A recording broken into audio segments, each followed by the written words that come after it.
The automobile was invented by Carl Benz in 1886. I'm not doing that. We don't need a boring history lesson. Let's do something cooler. Cars. They go fast and they kick ass.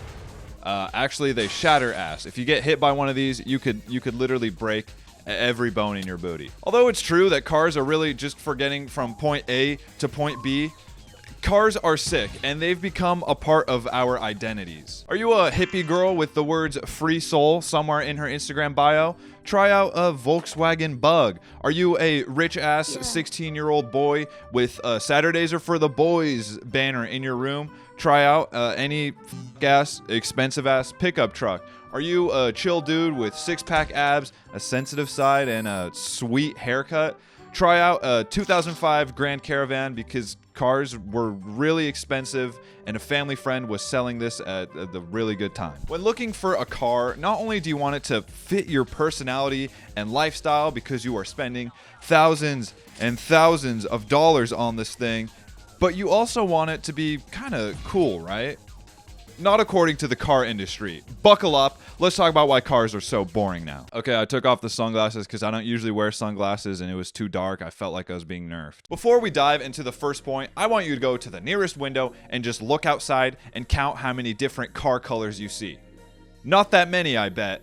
It's like a Game Boy Color palette out there. I recently had a health scare with my car. I thought that bitch was gonna die, so I started looking at new cars and oh my god, the rainbow, I guess. There are no color options. Every car manufacturer has the same colors available, and it is brutal. First, you got red and blue because America, I guess, but in the most unappealing shades.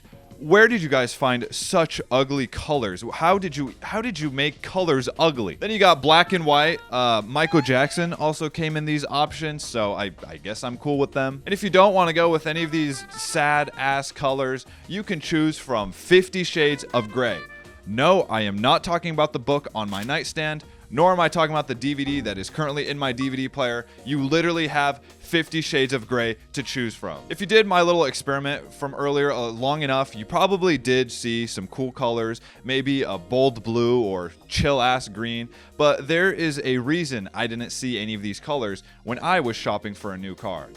I was only looking at the base trims. You want the product that costs the same amount as a tiny home that you will probably use for half a decade, if not more, to look nice? You better upgrade to the price of a slightly bigger tiny house because f*** you, $25,000 is not enough for a presentable color. But as we all know, in the modern age, looking nice is more than just your color.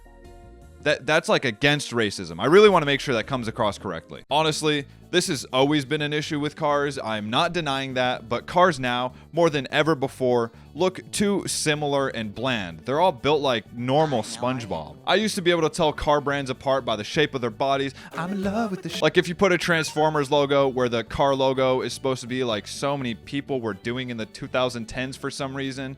I don't know why I'm saying people.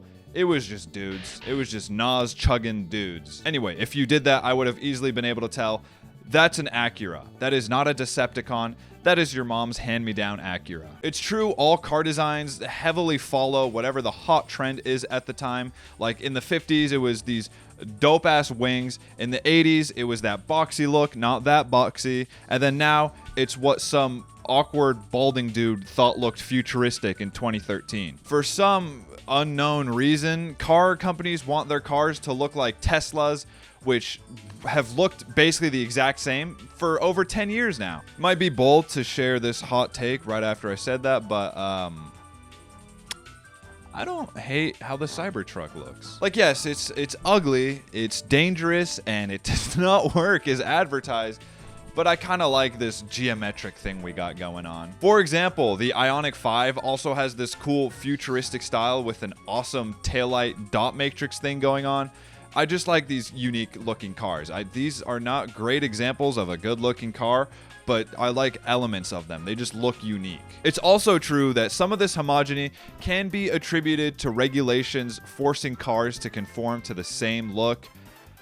But who said pop-up headlights were illegal? Did George Bush outlaw them when I was outside eating grips at 7 years old? Why do all headlights have to look like anorexic triangles? Why can't we have unique details that set each car brand apart? And while we are on the topic of legality, which POTUS outlawed interesting body styles? I got an interesting body style. Are you going to outlaw me, Mr. President? Each car manufacturer has a million models to choose from, but they only really cover 5 body styles. You got sedans, SUVs, crossovers, minivans, and trucks. Even Taylor Swift had more eras than that. I'm trying to build out the female audience, so I gotta work in more jokes like that. Each body style has a roomy version and a compact version, but it's just an illusion of choice. Do not fall for it. These are all basically the same thing. In the United States, we're missing out on totally cracked body styles that are slept on. I don't know why I'm introducing this section like I'm gonna be talking about Fortnite guns. So let's take a trip across the fucking ginormous pond that is the Atlantic Ocean and take a peek at what cool shit our neighbors are rocking. First up, we got the Ute. This is not an STD, it is short for utility vehicle, which is a car-based pickup truck. These are tight. You get the efficient size and mileage of a sedan while also getting the convenience and utility of a pickup truck. For all my fellow Americans and or Sum 41 fans, this is what an El Camino is. Second, you got the Key Car or K Car. I totally forgot to look up how to pronounce this. These are just basically tiny city cars. Look, even if there wasn't the very real threat of being mowed down by a 3-ton American truck, I think I would still be too claustrophobic to ride in one of these. Third are station wagons, which used to be the American car of choice. I don't know why we don't make many of these anymore. It pisses me off. They are convenient, they're cool, and I will not accept a less efficient, ugly ass crossover as a replacement. And then we're going to end off with this one because I don't want to spend 30 minutes talking about different body styles that are available in Europe. Compact pickup trucks. I could not get that out. Yeah, we do not like these in America because we only like big ass trucks. You know, while we're on this, I gotta insert a little section called the trucks section. If you have a regular truck that you use to haul shit for work or transport your dirt bike or whatever other cool thing trucks are made for, you're totally chill, brother. This section is not about you. However, if you check 2 or more of the following boxes, stop it. Get some help. First condition, you got a big ass, oversized, expensive truck that is lifted too high to actually load cargo into. What are you doing with that thing? Number 2, your truck is pristinely clean. Permanently, like you get it washed at some fancy little car wash more than you wash yourself. Number 3, you don't use turn signals. You might lack the critical thinking to realize, hey, we're all hauling 2 tons of heavy machinery here. Might be a good idea to let other people know where I'm moving mine so we don't collide into each other and fucking die.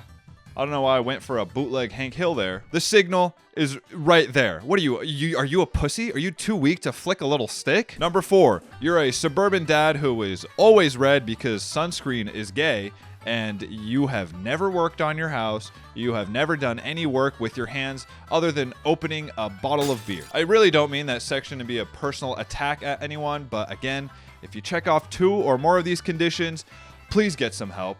Your family will greatly appreciate it, and I'm sure the hundreds of kids that die every single year from lifted trucks and SUVs will also appreciate it. I mean, you're not even using the truck for what it's made for. It's honestly a waste of $80,000. Holy shit. What all of this basically boils down to is a lack of options, which is ironic considering we here in the States pride ourselves on having a wide variety of options to choose from. That is honestly only true about our snack foods. Our wide selection of options starts and ends with our snack foods. Next time you're watching an old movie, pay attention to the traffic because you will see a sea of colored cars in all shapes and sizes. Sure, the car styles were still similar to one another, but they all had distinguishable shapes and details that set them apart. They didn't all look like curvy, generic car models that are turning into one design because it's the most aerodynamic. I know paint is expensive and regulations make it tricky for cars to look unique, but why are we only making bugs, man? Why are we only making bug-shaped cars? I don't want a bug car, and I don't want to upgrade the whole trim just to get a nice color. This is what it's all really about. At the end of the day, I just want a nice color. So why does it really matter if a car is boring? It gets you from point A to point B. That's its only true purpose, other than waking up the entire county because you got rejected when you asked a girl to prom in high school and now that's everyone else's problem? Well, Mr. Facts and Logic, I am potentially spending over $20,000 on this. I want it to be something I like looking at when I walk up to it every single day to use it. I want it to reflect who I am as a person, like extremely insecure, very dangerous, fucking baller with six-pack abs, body is tea, boots the house, slay mamas. Let's get that female viewership up. I'll make a video about thrifting next week. Cars are art. There's a reason why companies still spend thousands of dollars designing their cars with a giant slab of clay rather than whipping that shit up in Blender. Car culture has just also become so much more prevalent in the past decade. I mean, look at how much GTA Online focuses on car modifications in their updates now. If you have a normal car that just gets you from point A to point B, that is totally fine. You do you, boo. I'm just, the main thing I'm arguing here is that we just don't have options for freaks like me who don't want just a normal car. But we'll probably eventually have to settle because, you know, cars are so fucking expensive. I don't like things that are boring. You don't like things that are boring. That's why you clicked on this video. Let's make cars fun again. Follow the Instagram, try out the Field Notes Pocket notebooks. More info on that in the description. Check out the Chon store. I got some new stuff coming out very soon. Just waiting on some restocking. And also we got a fortune teller on there, so check that out. And thank you for watching this video.